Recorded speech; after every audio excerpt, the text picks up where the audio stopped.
At 2:40 p.m., Tovey had issued orders to Admiral Alban Curtis, the admiral commanding the 2nd Cruiser Squadron, to take Victorious under his orders and, with the cruisers Galatea, Aurora, Hermione, and Kenya, to make for a point within 100 miles of Bismarck, from which point Victorious was to launch an airstrike against the German battleship with the aim of slowing her down.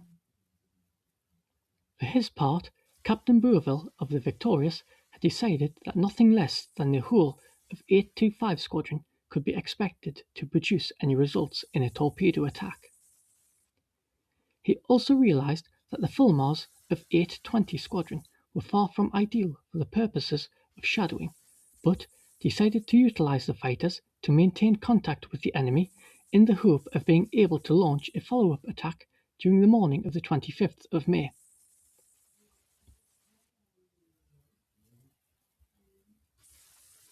Victorious and the ships of the 2nd Cruiser Squadron altered course southwest and increased speed to 28 knots. Curtis had hoped to begin launching aircraft from Victorious at 9 p.m.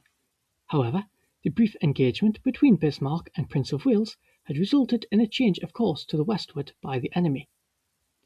It soon became apparent that Victorious would not be within 100 miles of the enemy before 11 p.m. As things stood, the prospects for the attack were not good. The aircrew of 825 Squadron were ill prepared for the assignment to which they had been tasked, several of the pilots having made their first landing on the flight deck of an aircraft carrier only 5 days earlier. Further to this, they had not made a single attack as a squadron during the course of their training. Under the prevailing weather conditions, which brought heavy seas and 8/10 cloud at 1,500 feet with intermittent rain squalls, a visual search for the enemy was almost like looking for a needle in a haystack. Some of the squadron's Swordfish were, however, equipped with air-to-surface vessel radar, which, it was hoped, would make the difference and help the squadron locate the target.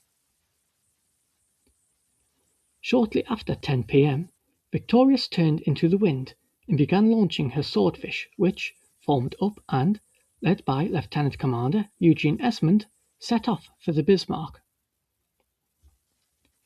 Between the Swordfish from Victorious and the Bismarck was the US Coast Guard cutter Modoc, which was searching for survivors from a merchant vessel which had been recently sunk by a U-boat.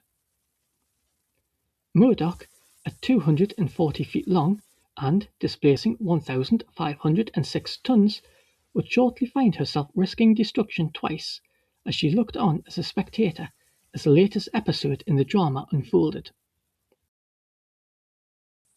During the evening of the 24th of May, the binoculars of the lookouts aboard the Modoc were filled by a battleship approximately 10 miles away, emerging from the gloom, sailing south with her guns trained fore and aft, giving no sign of having seen the American cutter. Attempts were made to hail the battleship to establish its identity, but it sailed on in silence. Within a couple of minutes, the battleship, identified as Bismarck, disappeared into a fog bank. Moments after Bismarck had disappeared into the fog, the crew of the Modoc suddenly became aware of aircraft. Below them, the Swordfish from Victorious had also sighted the cutter. As the Swordfish overflew Modoc, Bismarck opened fire, betraying her location. The 9 Swordfish prepared to attack from the port bow, while the 3 Fulmars stayed out of anti-aircraft range. The plan was for the Swordfish to attack in groups of 3. One Swordfish, however, became disorientated and failed to launch an attack. The Swordfish approached slowly, which made them easy targets for the German gunners. Although the anti-aircraft fire from Bismarck was intense, all of the attacking aircraft succeeded in closing to a point from which they could launch their torpedoes. The cordite smoke from the anti-aircraft guns, combined with the movements of the ship, made it difficult for some of the German gunners to hold their aim steady. Furthermore, the din and concussion of the firing made it difficult for the gun crews to hear the shouted orders to reload, aim, and fire. Such was the wall of anti-aircraft fire put up by Bismarck that one crewman aboard the Modoc would describe the scene as a 4th of July display like nothing ever seen before.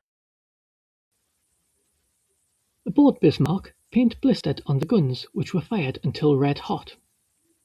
In some instances, wet cloths were applied to the guns in an effort to keep them cool.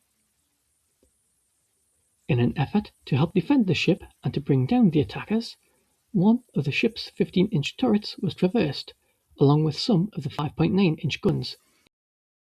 The guns proceeded to fire into the water ahead of the oncoming aircraft, creating towering geysers of water. If one of the Swordfish flew into the columns of water, it would mean certain destruction.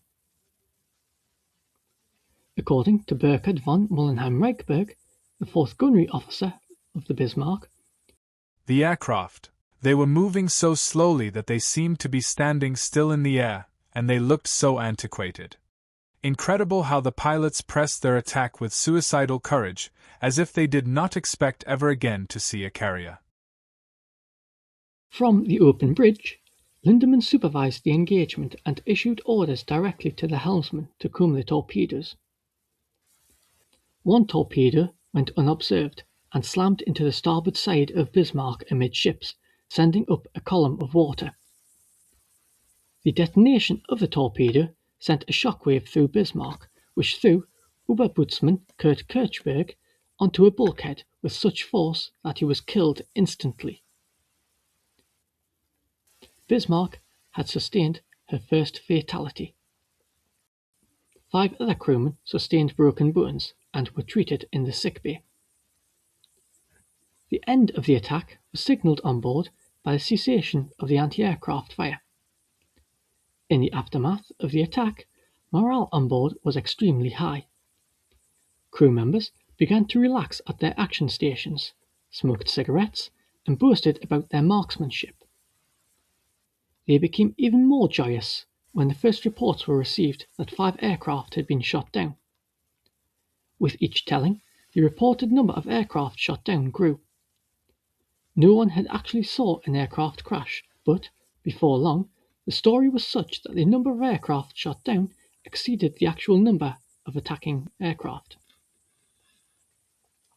In reality, none of the Swordfish had been shot down. All laughter ceased, however, when the news made its way around the ship that Kirchberg had been killed. Kirchberg's body was sewn into a sailcloth and laid in one of the ship's boats. More so than the damage incurred in the Battle of the Denmark Strait with Hood and Prince of Wales, the first death on board brought home the tenuousness of their position. No material damage was caused by the detonation of the torpedo. While the detonation had been weathered quite well, it cannot be said that Bismarck emerged from the attack unscathed.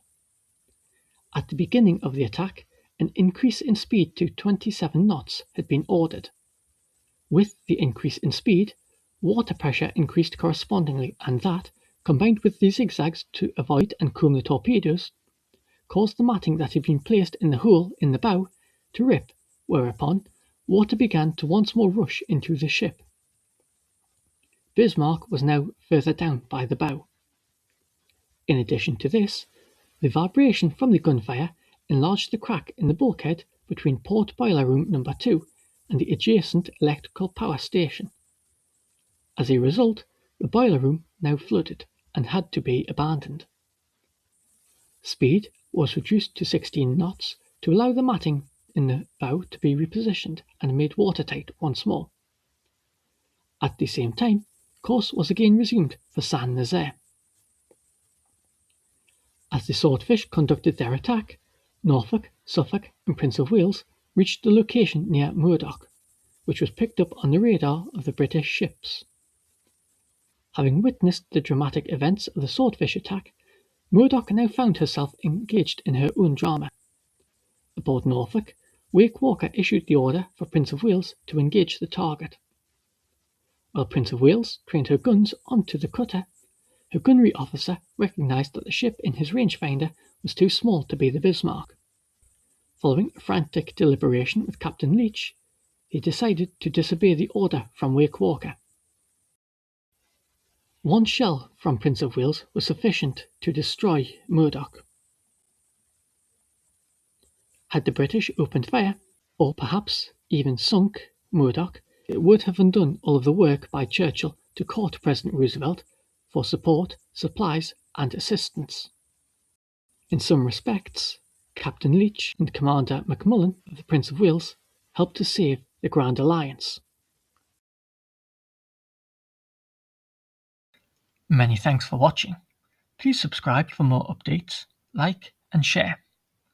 You can also help to support the channel at Patreon. Details are in the description box below. If you enjoyed this content, why not also check out my Substack page for more unique historical insights and articles. A link to the page is in the description box below.